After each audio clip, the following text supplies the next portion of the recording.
Bonjour et bienvenue. Dans cette vidéo, je vais vous expliquer comment payer la cotisation foncière des entreprises, donc de votre entreprise. Si vous êtes intéressé par le sujet ou d'autres, je publie également du contenu en dehors de cette chaîne YouTube, donc sur mon blog d'actualité et mon podcast audio. Le meilleur moyen d'être informé de toutes ces publications est de vous inscrire dans mes contacts privilégiés à ma lettre privée confidentielle. Je vous mets un lien d'inscription en dessous de cette vidéo. Voilà, les préliminaires étant faits, nous allons maintenant pouvoir aborder les principes de la CFE. Alors, les principes de la CFE, donc la cotisation foncière des entreprises, c'est que c'est une taxe qui est due sur chaque local utilisé par une entreprise. Alors, si vous avez qu'un seul local, pas de problème, vous aurez une seule cotisation CFE à payer. Par contre, vous en aurez autant que vous avez de local à votre disposition, donc qui bénéficient d'une immatriculation avec un numéro SIRET. Alors vous allez me dire, OK, mais si je n'ai en réalité aucun local, eh bien, aucun local, c'est techniquement, si vous voulez, d'un point de vue fiscal, ce n'est pas possible. Vous avez à minima le siège social de votre entreprise. Et donc, sur ce siège social de votre entreprise, vous avez un numéro SIRET. Donc, qui dit un numéro SIRET dit une imposition au titre de la CFE. Donc, même si effectivement c'est votre domicile et que vous n'avez pas un local dédié à l'activité professionnelle, d'un point de vue fiscal, vous serez considéré comme utilisant un minimum et donc une imposition sur une base minimale. Donc, on en reparlera un tout petit peu plus tard dans la vidéo. Alors, cette CFE, elle est à régler à partir de l'année suivante de la création de votre entreprise. Parce qu'en fait, le fait générateur de cet impôt, c'est l'existence de l'entreprise au 1er janvier.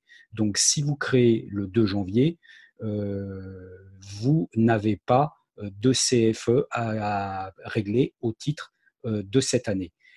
Si vous créez le 28, 29 ou 30 décembre, vous n'avez pas non plus de CFE à payer au titre de cette année.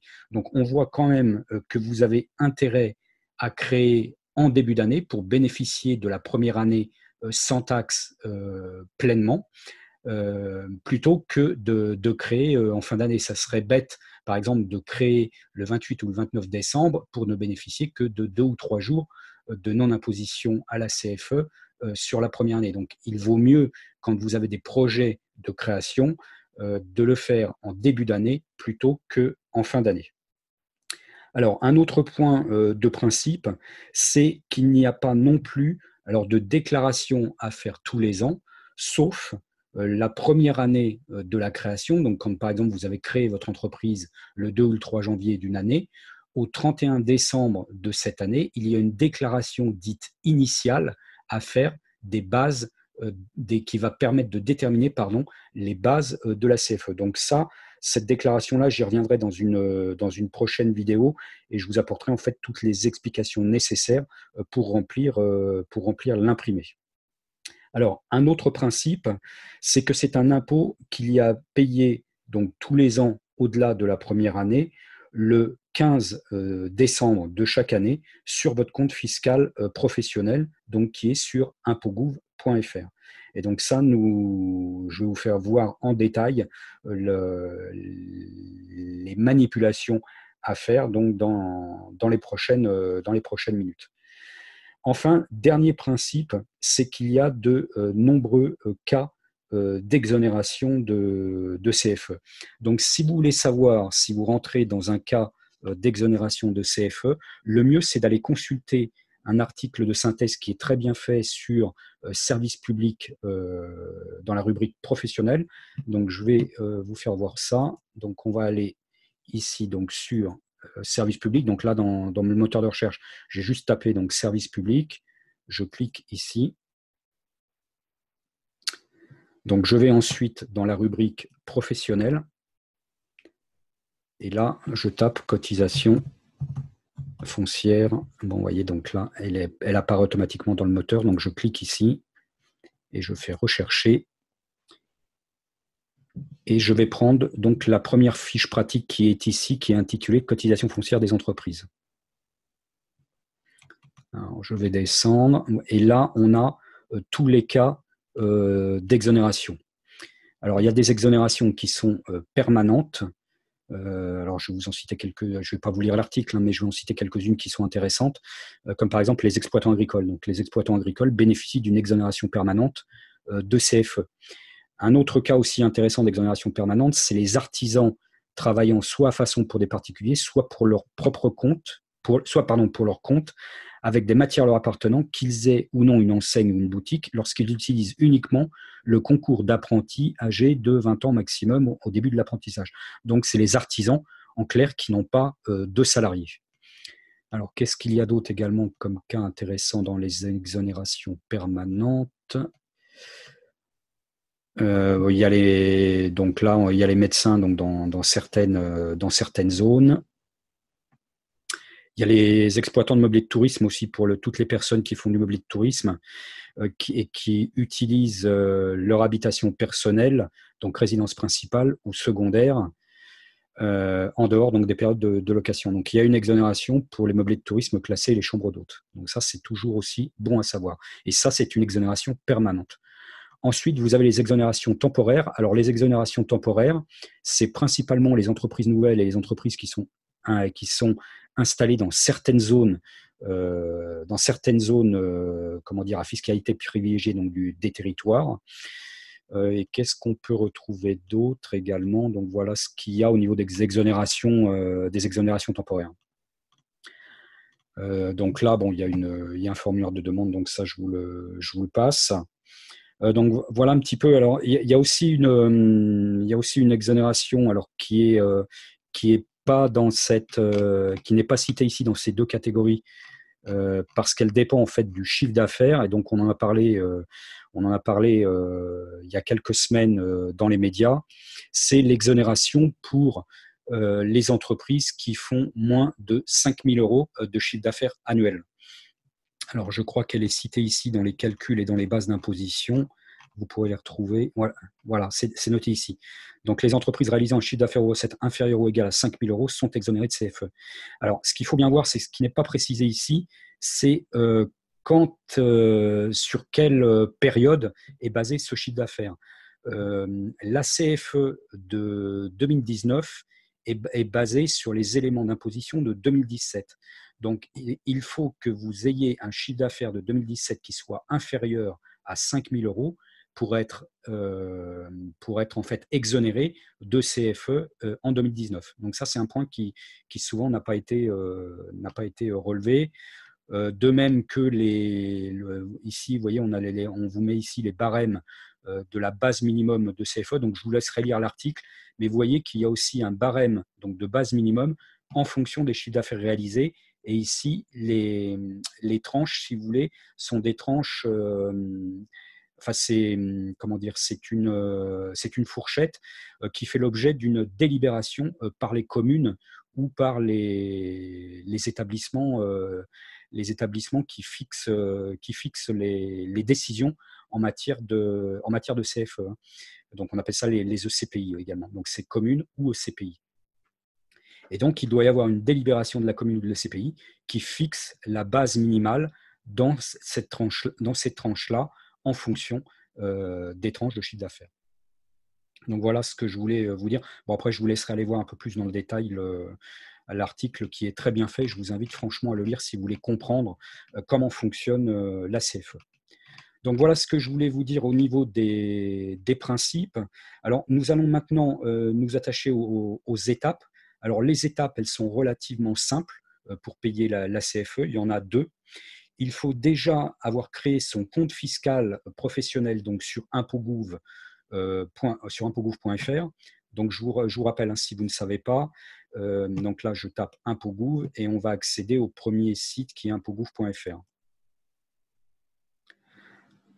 Voilà, donc pour créer son compte fiscal professionnel, il suffit d'aller ici sur votre espace professionnel, vous cliquez là, et vous avez ici un bouton pour créer votre espace professionnel. Donc, vous cliquez dessus. Bon, là, après, je ne vais pas poursuivre, mais vous voyez qu'il va vous demander le numéro sirène de l'entreprise concernée. Il va vous demander un certain nombre d'informations, donc d'identification, et il va vous demander également de saisir un compte bancaire pour pouvoir faire les prélèvements. Donc, une fois que vous aurez rentré toutes ces informations, vous pourrez envoyer votre demande. Vous recevrez ensuite par la suite un courrier postal avec un code qui vous permettra d'activer votre espace professionnel.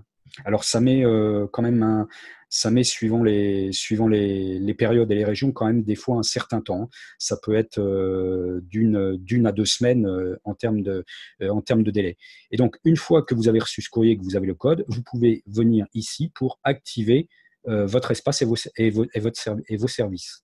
Donc, vous cliquez ici et vous rentrez ici le code d'activation qui vous aurait été indiqué dans le courrier. Donc voilà, ça, c'est la première étape pour pouvoir faire le paiement de la CFE.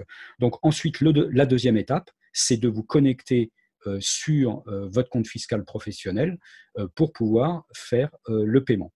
Donc là, je vous ai fait quelques captures d'écran. Donc là, maintenant, je vais vous montrer donc, dans le détail comment se fait le paiement proprement dit. Donc j'ai rentré, donc là c'était l'écran que je vous avais fait voir au début, donc je vais revenir sur le premier écran.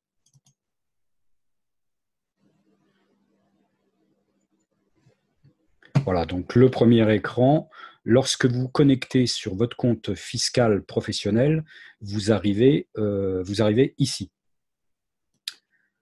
Donc ensuite, vous avez donc il y a 2 possibilités pour payer la CFE, soit ici sur consulter l'avis CFE,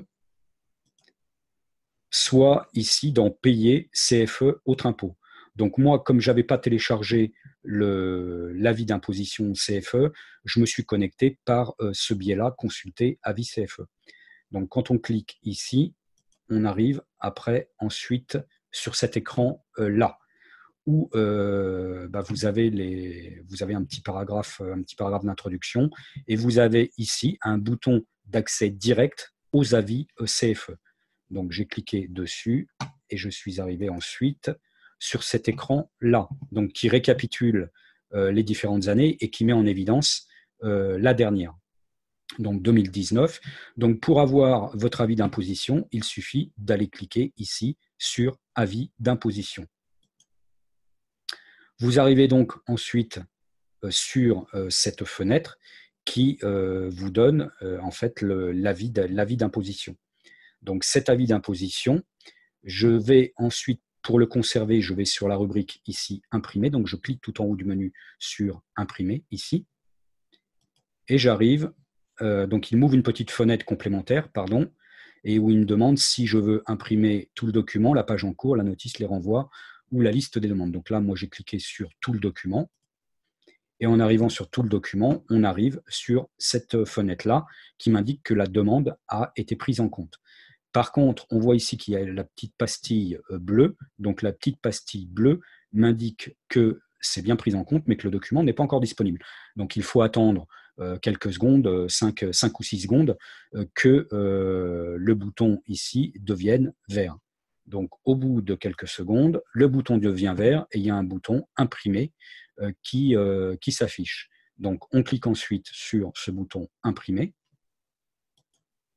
et on arrive sur un écran dans le visualisateur PDF donc, du navigateur, on arrive sur l'avis d'imposition en PDF. Donc, pour le télécharger, je clique sur le petit bouton ici en haut à droite, télécharger, pour pouvoir l'enregistrer sur mon disque dur et puis pour pouvoir l'imprimer, le stocker sous forme numérique déjà, et puis pour l'imprimer éventuellement, si j'en ai besoin d'un exemplaire papier, de pouvoir l'imprimer par la suite.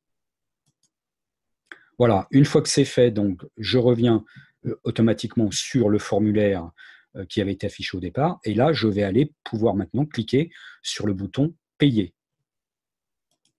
Donc, une fois que j'ai cliqué sur le bouton « Payer », j'arrive sur ce masque de saisie où j'ai tous les éléments d'identification, j'ai les montants et j'ai ici les coordonnées bancaires que j'ai saisies lorsque j'ai créé mon compte fiscal professionnel ou que j'ai modifié si par exemple j'ai changé de compte bancaire. Donc là, vérifiez bien que ce soit les bonnes coordonnées bancaires qui apparaissent. Sinon, il faut, avant de lancer le prélèvement, il faut aller faire un changement de compte bancaire dans le compte fiscal professionnel, parce que sinon, vous allez avoir un problème de paiement si le compte bancaire n'est pas bon. On voit ici aussi qu'on peut modifier le montant du paiement. Alors ça peut servir dans le cas où, par exemple, on a des dégrèvements, et les dégrèvements ne sont en principe pas pris en compte, ici. Vous pourriez avoir par exemple un dégrèvement en cas de cessation d'activité en cours d'année. Vous pouvez avoir par exemple, si vous cessez votre activité par exemple le 31 mars, d'une année, vous pouvez faire une demande de dégrèvement parce que vous n'avez pas exercé votre activité jusqu'à la fin de l'année. Donc vous pouvez obtenir un dégrèvement de 9/12 du montant annuel de la cotisation foncière des entreprises. Et dans ces cas-là, une fois que vous l'aurez obtenu, le montant, malheureusement, du dégrèvement n'apparaîtra pas ici dans les montants versés. Donc, il faudra, vous, modifier directement le montant que vous payez, c'est-à-dire vous allez payer uniquement le montant total moins le montant du dégrèvement que vous avez obtenu. Donc, il faudra juste payer le solde de ce que vous avez à régler. Et donc, la modification se fera ici. Donc, si vous n'avez pas de modification à faire, vous pouvez ici aller en bas, je valide le mandat, et je vais vous faire voir la suite de l'écran. Donc, la suite de l'écran, donc j'ai coché ici, je valide le mandat. Ensuite, il ne me reste plus qu'à rentrer mon adresse électronique dans ces deux cases-là et de cliquer sur continuer. Donc, je clique sur continuer et j'arrive donc à cet endroit-là où j'ai un écran récapitulatif qui m'indique le montant que je vais payer et qui me remet encore les coordonnées bancaires. Donc là, vous pouvez encore revérifier que ce soit bon, que ce soit exact. Si ce n'est pas bon, vous faites retour et vous changez vos coordonnées bancaires. Et qui vous donne aussi l'adresse électronique sur laquelle vous sera envoyé un mail de confirmation. Donc ici, moi, j'ai cliqué sur « Valider ». Enfin, ça y est, là, vous avez payé, donc vous avez le récapitulatif du paiement. Vous pouvez cliquer ici pour voir le mandat que vous avez accordé, le mandat CEPA, pardon, que vous avez accordé à l'administration fiscale, à la DGFiP. Vous pouvez aussi télécharger ce petit récapitulatif de paiement ici sous forme de fichier PDF. Et là, il vous rappelle encore ici les coordonnées bancaires sur lequel est fait le paiement. Donc voilà, une fois que vous avez fait ça, c'est payé, vous avez les justificatifs, vous allez recevoir un mail également de confirmation. Vous pouvez donc enfin appuyer sur quitter. Et donc, vous avez réglé votre CFE annuel. Donc voilà en synthèse ce que je voulais vous dire sur ce sujet. Donc j'espère que ça a pu répondre à vos interrogations et que vous avez aimé ce contenu. Donc dites-le moi en cliquant sur le pouce en haut ou de couleur bleue pour me dire que vous avez aimé, ou le pouce en bas ou de couleur rouge dans le cas contraire. N'hésitez pas non plus à me contacter en cas de besoin. Je réponds à tout le monde. Merci de votre écoute et à bientôt pour un prochain enregistrement.